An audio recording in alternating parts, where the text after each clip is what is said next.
What's going on, everybody? We are back today with more rankings, looking at our wide receivers for the 2023 NFL fantasy season redraft. Of course, not dynasty. We've already been through our top 30 running backs, I believe we did.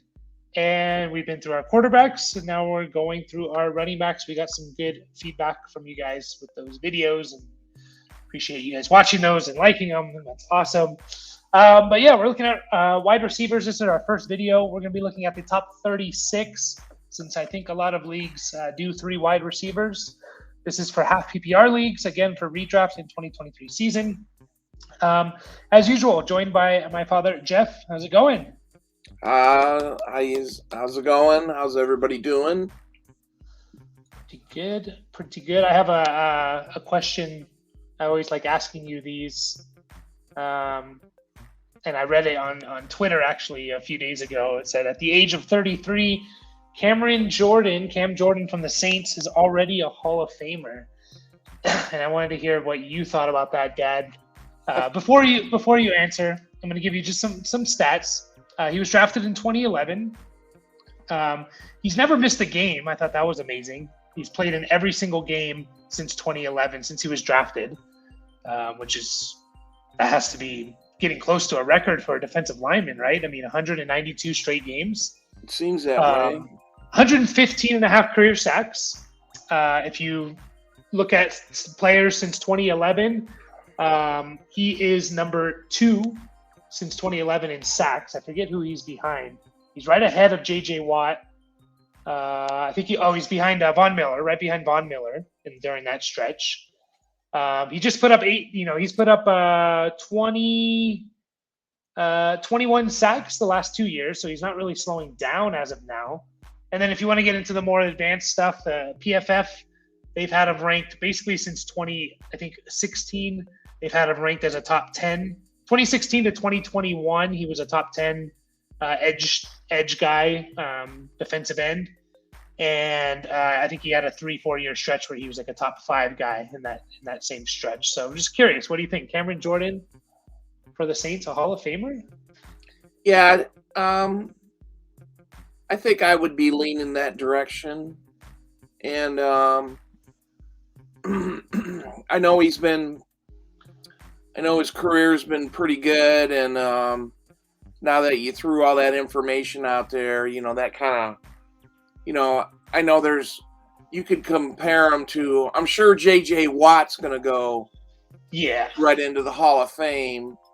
And, why isn't Cam Jordan spoken in the same level as J.J. Watt? Maybe with people like me and you and stuff like that, and other people who follow football a little more deeper. But, for the rest of the public and the media and stuff like that, J.J. Watt seems to get a lot of he did, because he was Defensive Player of the Year. That's the big thing. Yeah. 3 times. I know that was so, but I wouldn't have a problem putting him in, leaning towards Hall of Fame with him. I think I remember, since we're both Charger fans, that he was drafted in the same draft class as, you remember Corey Legit? Mm-hmm. I think he was drafted in that class, and I'm not sure if the Chargers had a chance to get him, or if he was drafted right, or if Cam Jordan. So it was the 2011 draft. They needed defensive line help. I remember Cam Jordan being mocked to them, and I remember I was in class at university and following it, and the Chargers picked Corey Legit 16th overall. Cam Jordan was taken 24th overall, so they had a chance. And I remember thinking they drafted Legit and didn't take Cam Jordan. I wonder why.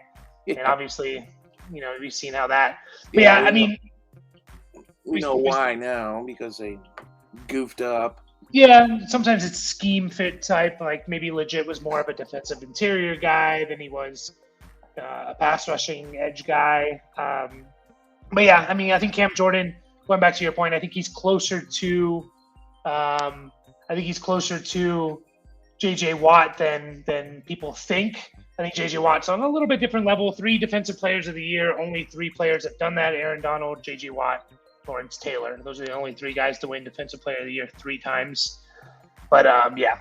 And his career's not over yet. He can put up a couple more years, get to maybe 130, 40 sacks. So we'll see. But thought that was interesting. But we're going to get into it. Our receivers that we have ranked 36 through 25. The first 2, Dad, are guys that you had ranked that I did not have ranked in my top 36. The first one is Rashod Bateman from the Baltimore Ravens. So defend Bateman's position and why he should be a wide receiver 3. I think he's ready for a breakout, and it seems like the Ravens offense is going to change. They got a new offensive coordinator. They're going to need, wide receiver 1. I know Odell Beckham is there and stuff like that. I just think if Bateman can stay healthy, I think him and Lamar could have a big connection, and so that's my defense there. Yep. There's definitely upside to Bateman. I mean, he could be the best receiver on that team. Like you said, they have Odell Beckham there. Obviously, Mark Andrews is going to be the main target getter. But, Odell Beckham's there, but who knows? Zay Flowers, he's a rookie who might take a year or 2 to kind of take over that main the main job there. And, Bateman, a former first-round pick, 27th overall, and he just hasn't been able to stay healthy. He only played in 6 games last year. First 4 weeks, though, he had some boom weeks. He had 2 catches. He's a big play guy. 2 catches, 59 yards and a touchdown. 4 catches, 108 yards and a touchdown. 2 catches, 59 yards. So, those first 3-4 weeks, he was looking really good. And he was looking like he was going to be a solid kind of boom bust type of player. He was wide receiver 35 during those first 4 weeks, and then he got hurt, right? So I don't mind a guy like Bateman, especially if he is like my 4th receiver. Again, he's that boom bust guy. So he's going to give you weeks where he gives you 2 catches for 20 yards, and then he's going to hit on 4 catches for 100 yards and a touchdown. And you can survive with that if he's like one of your flex guys, right? He's not your main receivers. So I like that. Just outside of my top 36, I think if Zay Flowers wasn't drafted, I probably would have him in the top 36. But moving on to our next guy, Cortland Sutton. Dad, again, you had him ranked. You were the only one to have, I didn't have him ranked. You did. Cortland Sutton comes in at 35. Make your case for Cortland Sutton, who is now, this will be his big year was in 2019. He did have 830 yards last year, but so how many years now have we been waiting for either Sutton or Judy, I guess, to break out? But Sutton kind of got derailed a few years back with a knee injury. I know we're at least 2 years past that. So hopefully Sean Payton will make him the man. Even though in our listing, I think Judy, we got ranked a little higher, but I just think there's enough room in the Denver offense for 2 pretty good wide receivers and things like that. So I think Sutton still has it. Something's going to happen either this year with Judy or Sutton, and or maybe both. But so it's not a very solid case that I have with good old Cortland Sutton. But he's either going to do something in Denver or somebody's going to be on a new team next year. Yeah. It's I think a lot of people were buying into Sutton last year. A lot of people had him over Judy, were super excited about it. And of course, that whole offense was terrible. Like, it wasn't just Sutton. It was just the entire offense was a mess. We all got burned. But even saying that, I mean, I'm looking at Sutton now in half PPR. He finished wide receiver 43 overall. He averaged 8.5 points a game in half PPR. First 5 weeks, he was looking good. He had 9, 16, 13.5, 13.5, 10. So he was looking really good there. Of just like those first 5 weeks, missed a few games, had a 0. I think he only played half the snaps or half the game, and then missed a couple weeks. So if you expect the whole Denver offense to get better, and you saw kind of the worst of it last year, and he was still wide receiver 43, giving you 8.5, maybe 9.5 points. Okay, I can see making a case for the top 36. I guess I'm worried about a couple things. The rumors of them wanting to kind of trade Sutton maybe or Judy. Sean Payton kind of, he's going to want his guys in his system.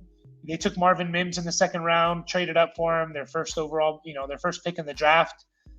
They brought in Marquez Callaway, which I know a lot of people might laugh to that, but he was the Saints' main guy in Sean Payton's last year with the Saints, I believe in is it 2020 or 2021, where Callaway was the number one receiver for that team. He wasn't saying much, but he was their main guy, so he trusts Callaway.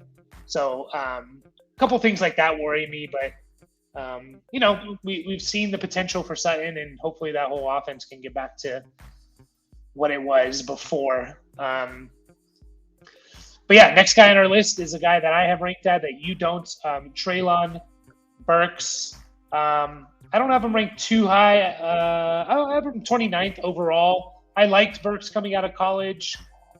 Obviously, last year was just kind of like almost, I don't know, you can't just say forget about a year, but a lot of things going on, injuries, asthma, adjusting to the game. The Titans and Mike Rabel, he's kind of the coach that you can see where he's not just going to give the offense, build it around a rookie, right? He's not just going to say, all right, rookie. They even took A.J. Brown until the middle of the year, his rookie year, to kind of get going. And we know what A.J. Brown kind of turned into. There were some flashes there. Treylon Burks, week 11 against the Packers, 7 catches, 111 yards. Next week, 4 catches, 70 yards. And then he only played and then he got hurt in the next game. So it felt like you kind of started seeing him go, and then, he got hurt. Now, my case is there's no one there. It's Treylon Burks and Chig Okonkwo, and that's it, right? Like, Chig Okonkwo is probably the second best pass catcher on that team right now, and that's probably not what you want. So it just feels like they're going to repeat one more time, Tannehill, Derrick Henry, Treylon Burks kind of being the A.J. Brown, and I can see a pretty good year from Burks. So what do you think about that, Dad? Yeah, I probably left him off, probably outside of this 36, because I'm not sure if I believe in the. He seems to be the only legit receiver in the Titans offense. We don't know a whole lot about the other guys in the wide receiver room. Doesn't mean somebody's not going to show up or surprise us. Might be something to look at, for fantasy owners. Who are the other wide receivers, and maybe do a little more deep diving. But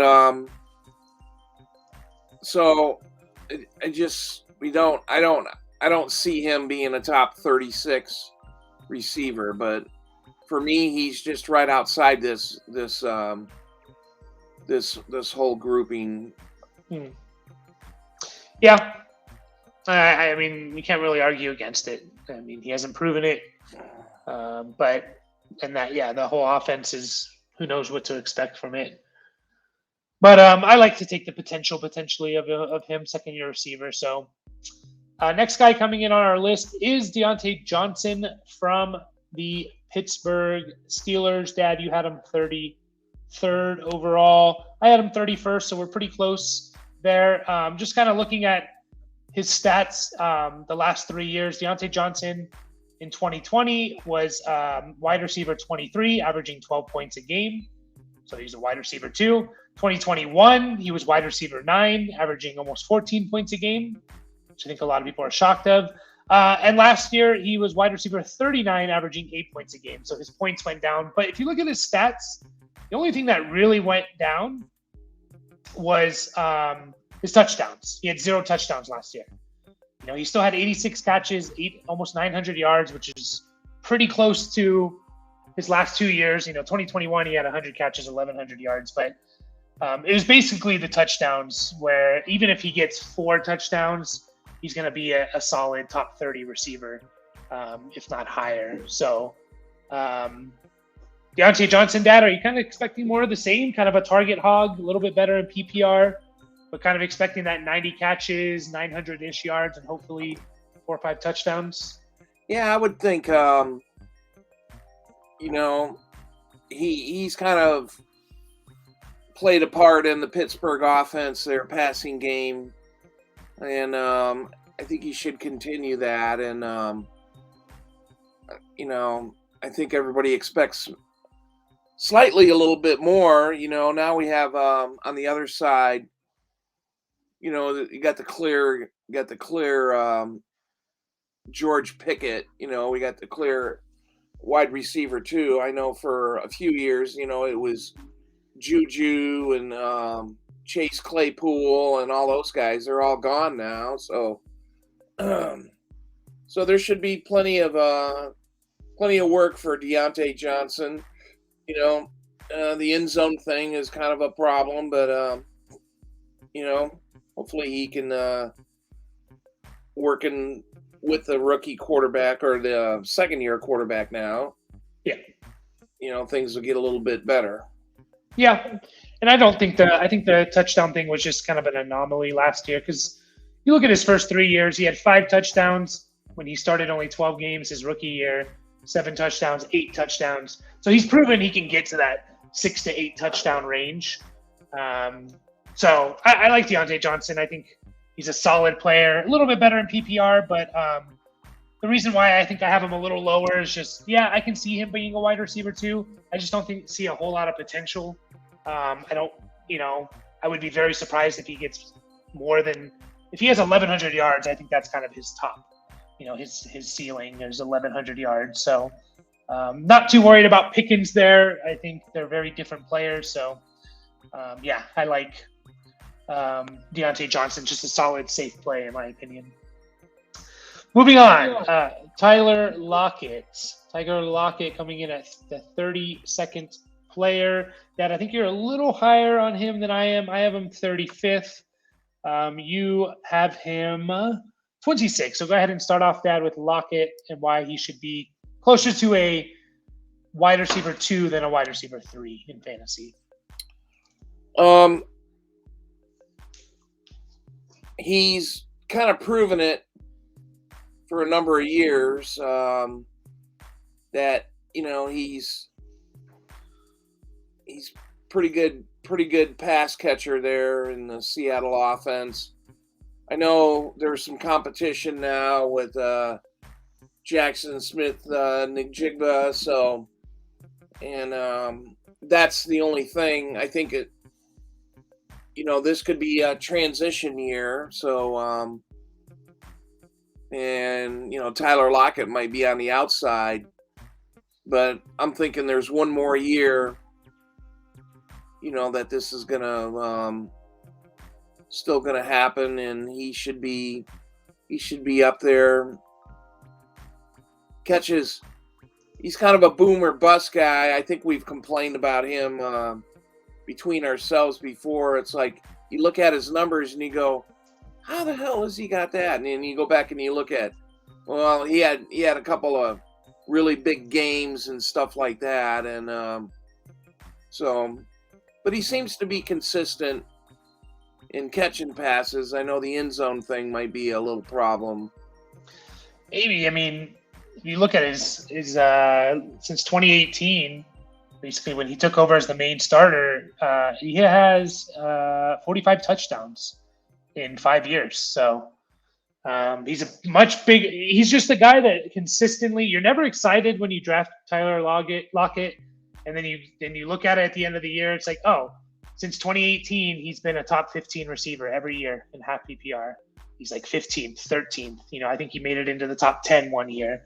It's just like he always overproduces to where he's drafted.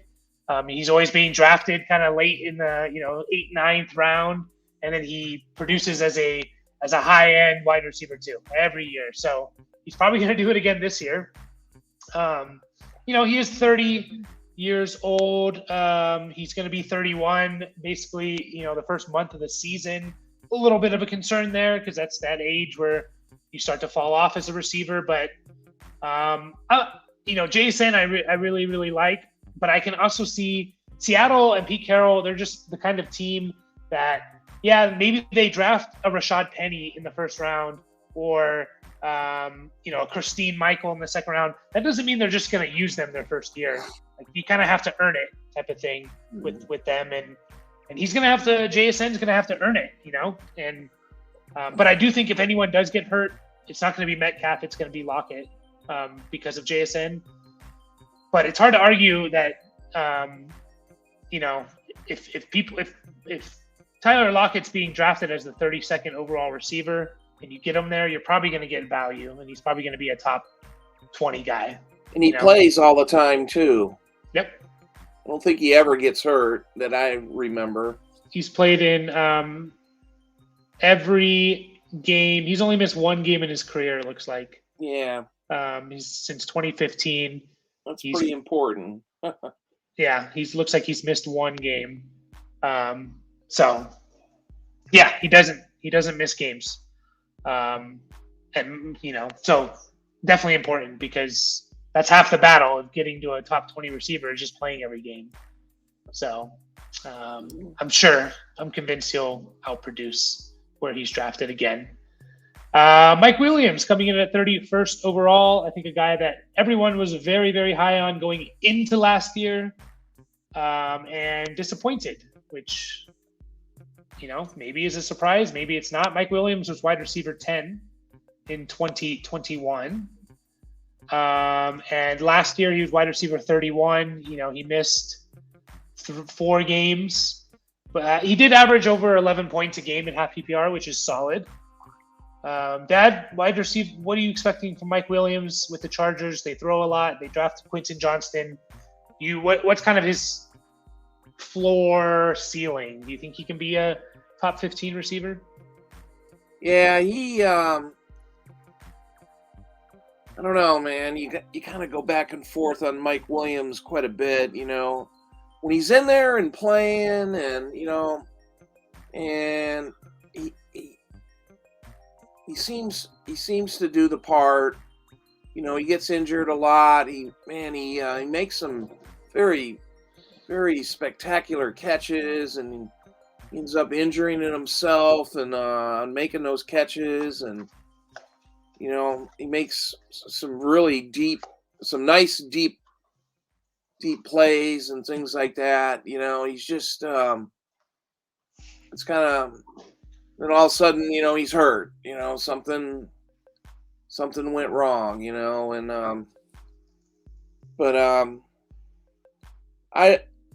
He very easily could be double-digit touchdowns. Yeah. So he's got to play, and stay in the game. Yeah.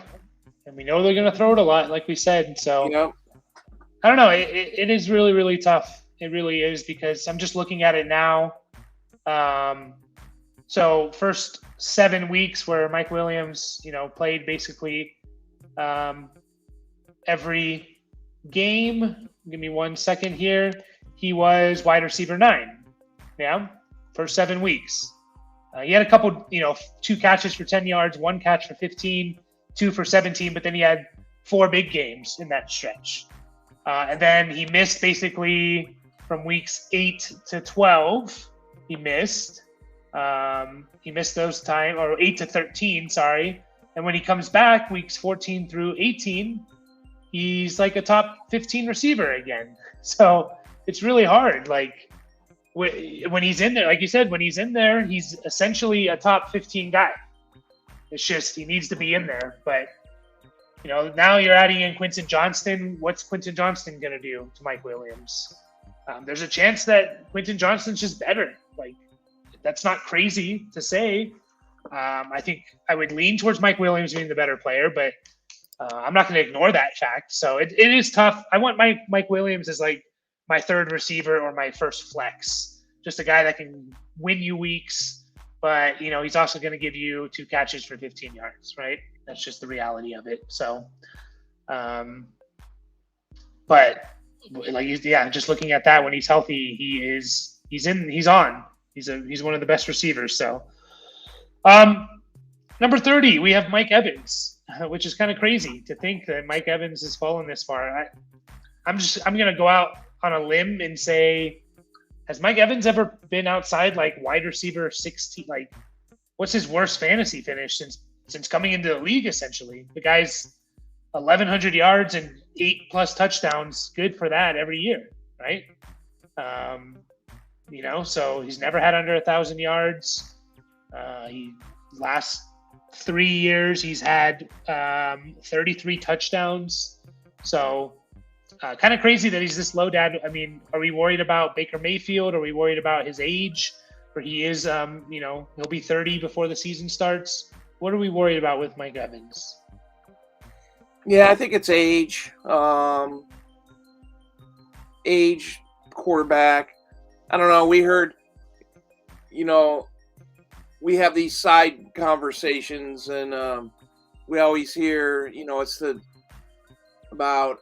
it's this guy's looking the best he's ever looked, or this guy's in the best shape he's ever is, and stuff like that. And there was something about Baker Mayfield, about a week or so ago about how great he looks. But, let's face it, these are OTAs, and these guys are running around in helmets and shorts and stuff like that. So, I don't know.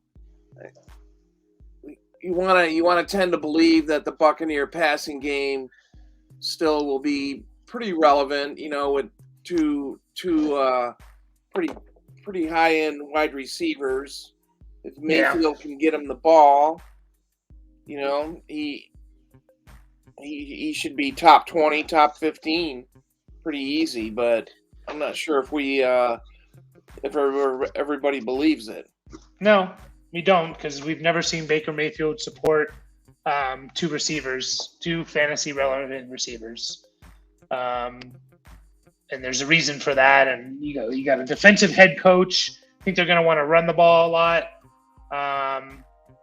It's kind of why I just put them back to back, 24th, 25th in my rankings. I just don't know. One of those guys I can see being top 16. The other guy I can see kind of being 30. I just don't know if I'm going to see both of them being top 15, 16, like we have seen with them basically since Godwin's come in. I did look. Mike Evans' worst finish is wide receiver 24 in 2015. Other than that, he's been a top 16 guy every year, and he's been top 10 more often than not.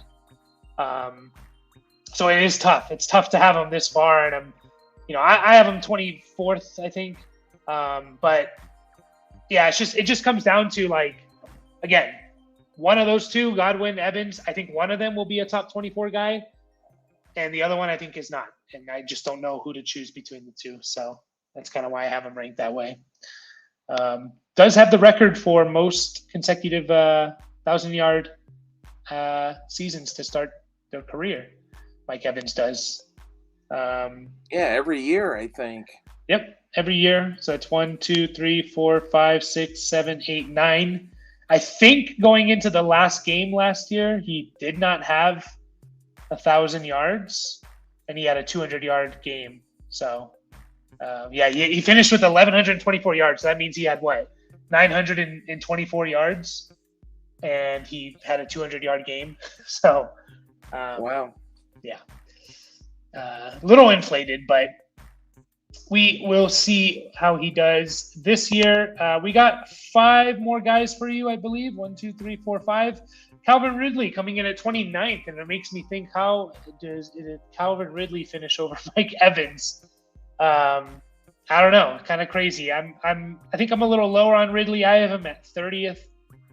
Dad, I think you're a little higher at 25th.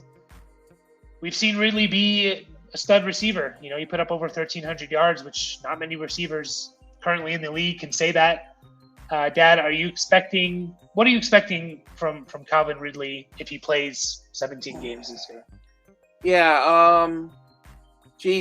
I probably got sucked into one of those OTA reports again, where I think it was Doug Peterson, head coach at Jacksonville, says, geez, Calvin Ridley just moves different than the other receivers and stuff like that. And I thought, well, he's looking pretty good. But the scary part, I know that all sounds great. And he had a couple of good years with Atlanta when Atlanta, with Matt Ryan and their offense was running pretty good and stuff like that. But, the scary thing is, he's had a year plus off of football. So we'll see if that can be overcome. That's a lot of time. Yeah. But he's still relatively young. I don't think he's, I'm not sure. He's 28. He'll be 29 mid-December. So yeah, he should be in prime time age, and so I'm just kind of expecting a little bit of a breakout. That means Christian Kirk kind of move into the slot, and then everybody else gets the leftovers. So yeah, he's a tough one. I don't know what to expect from him. I don't know if I'm going to be drafting him really in our leagues.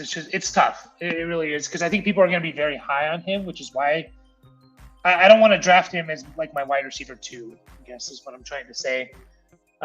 Because I think of Deshaun Watson, kind of similar situation, different positions obviously, but he missed a year and a half and didn't look great last year in Deshaun Watson. And I kind of think with Ridley, is that going to be the same? His last game played was October 24th, 2021. So by the time the season starts, you're looking at closer to 2 years. Almost of not playing, 1 year and 11 months of not playing. And I assume basically all of last year, he wasn't even at like practice and stuff, because if you're suspended, you're not even allowed to be at the practices. I think I remember hearing that with Jameson Williams for the Lions, that he's not even going to be, not only is he not going to play the first 6 games, he's not even going to be able to be at the practice. So it does scare me a little bit, it definitely does. And we've seen one elite year from Ridley. Like, it's not like we've seen 3 really good years. We've seen one, of his 3 years basically where he played full season. He's had 2 like good seasons, and then one like, a top 5 receiver type of season. So, but now we're talking about that's 2020, right?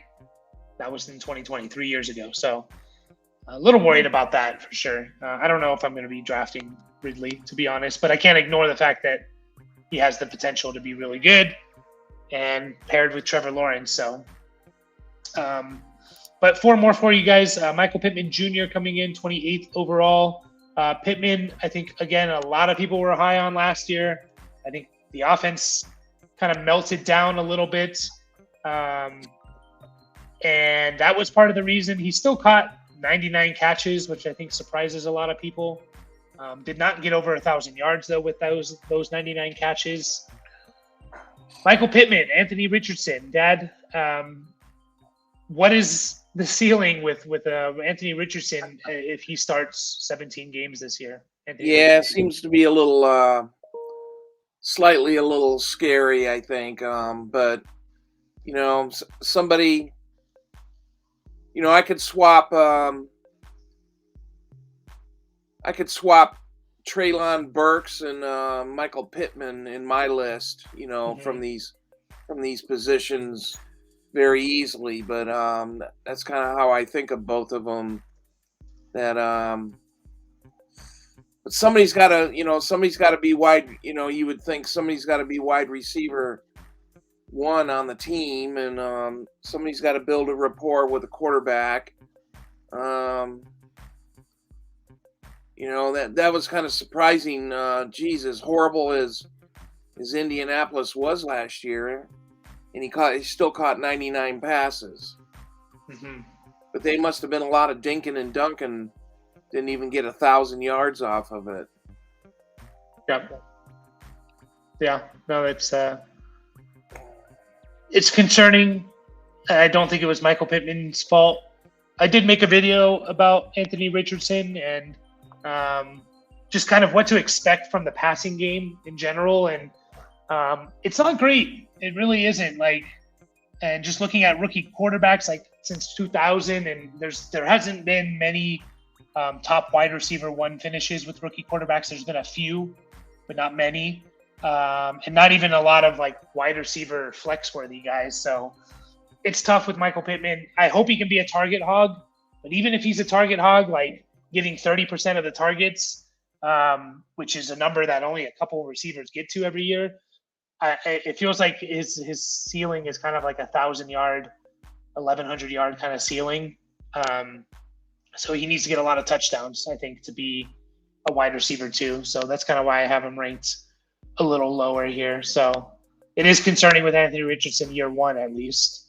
And Michael Pittman will be interesting next year because I think he's coming up.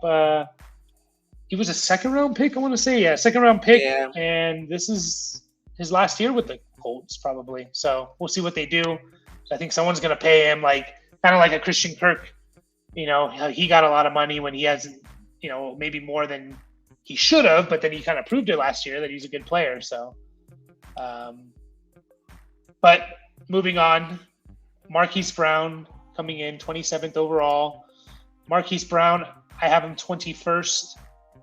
Dad, you have him 32nd. So I will start here. I just think with DeAndre Hopkins gone, that's big. Marquise Brown and Kyler Murray are really good friends now. Is Kyler Murray going to be there at the beginning of the year? There's a good chance he's not. But it was crazy. Marquise Brown was one of the best receivers in football the first 6 weeks before he got hurt last year. Just to give you a little bit, he had 43 catches in 6 games, which is really, really, that's not the type of receiver he was in Baltimore. Getting, 8 catches a game almost. That's not what the type of receiver he was, but Kyler liked him, and that was without DeAndre Hopkins, by the way. Those were the weeks that DeAndre Hopkins wasn't there. Marquise Brown was wide receiver 6. Gets hurt, comes back, and he puts up decent numbers, but not the same. Kyler Murray's gone at this point.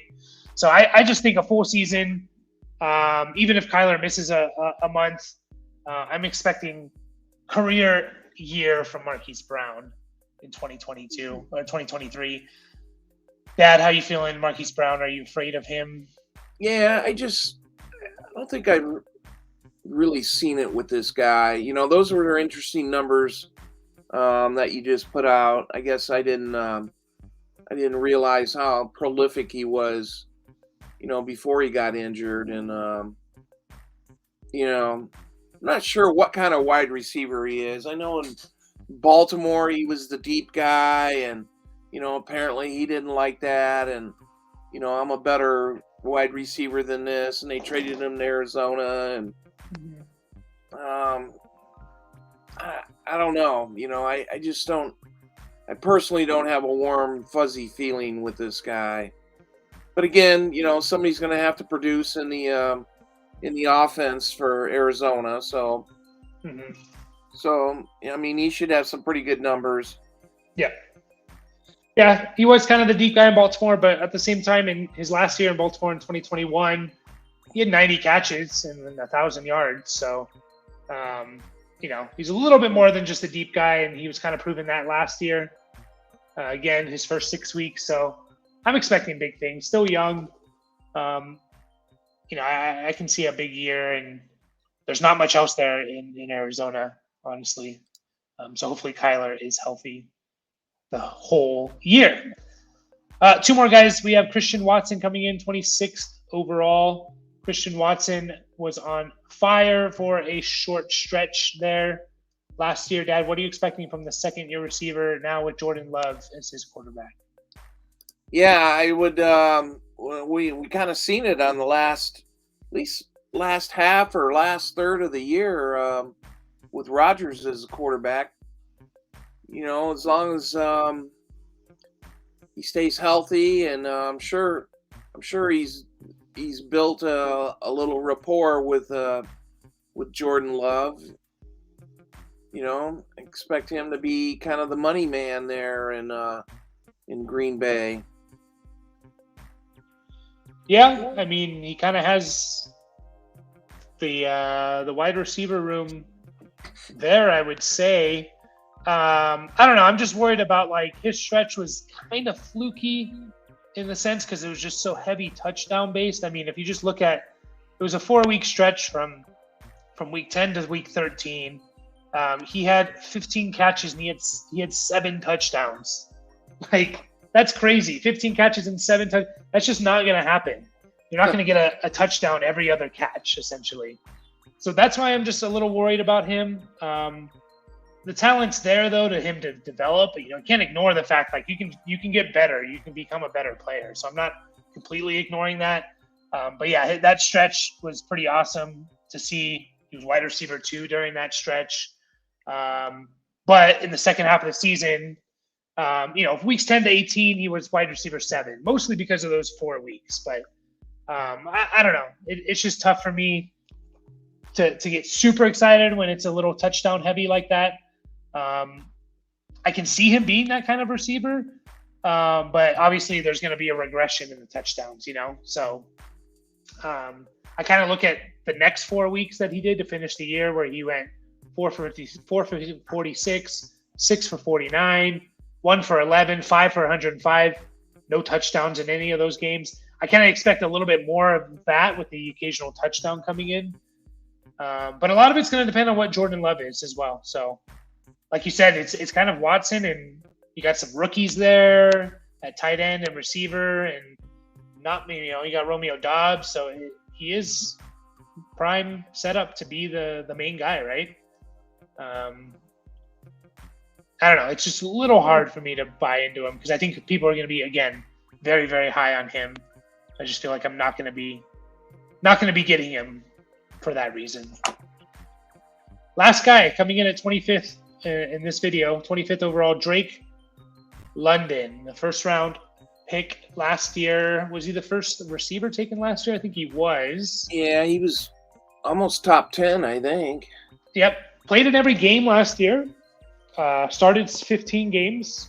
Had 72 catches for 866 yards, 4 touchdowns. Obviously, he was on Atlanta. They did not pass the ball very much.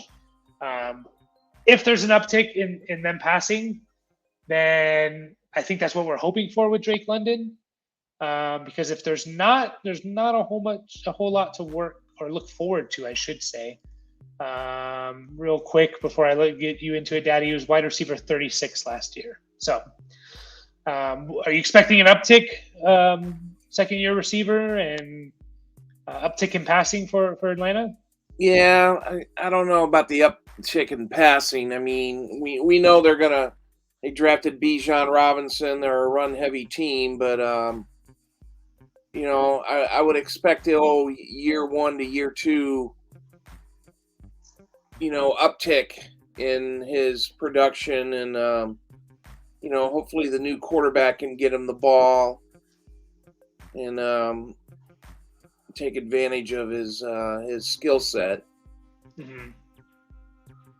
Yeah, I guess if you're expecting him to move if you're not expecting an uptick in passing for Atlanta, but you're expecting him to move from wide receiver 36 last year to wide receiver 24, then I guess you're expecting touchdowns to be closer to 10 than they are to 5, yeah, or 4, what he had last year. I guess that's kind of because I think you had him kind of ranked high, Dad. Yeah. Just double checking here. Yeah, you had him 17th. So yeah, I guess just kind of expecting that uptick in touchdowns, maybe for you, Dad. Yeah, I would definitely think so. That hopefully get some more red zone action and yeah. hopefully. But that's going to do it for our first video of wide receiver rankings. Again, we're going to do this again when it gets closer to September and the season starting, because a lot will change, and we'll be buying into all the preseason, off-season hype. But if you could like this video, subscribe to the channel, that would be awesome. We are at 199 subscribers. We're one away from 200, trying to get there before the 15th. That was our goal. And we've slowed down a bit, but we also haven't been pumping out the videos as much. So hopefully we can get that one more in the next 8 days. But more is also welcomed, and we'll be back soon with our next set of wide receivers. Catch you guys next time.